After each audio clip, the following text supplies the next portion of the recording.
Praise the Lord. எப்படி இருக்கீங்க? எல்லாரும் நல்லா இருக்கிறீங்களா?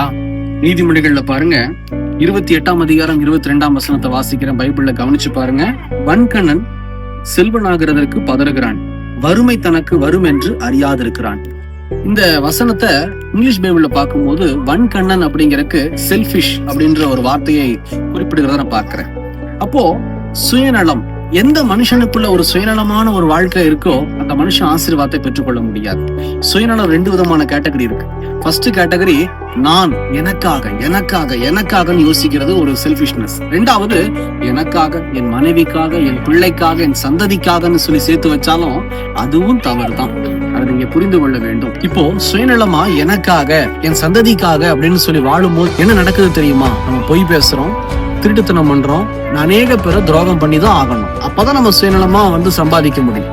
அப்படிப்பட்ட சம்பாதனை நிலைக்குமா? என்ன, கண்டிப்பா நிலைக்காது. அது சாபமாய் மாறிவிடும். அது நமக்கு தெரிய மாட்டேங்குது. அது ஒரு பாவம் சாபமா மாறிட்டு நம்முடைய சந்ததியை அழிந்து போய்விடும். பிரியமான ஜனமே, அதுக்கப்புறம் நமக்கு ஒரு குறை இருக்கும் போது ஆண்டவரே என்னை ஆசீர்வதியும் ரட்சியும் அப்படின்னா ஆண்டவர் ஆசீர்வதிப்பாரா?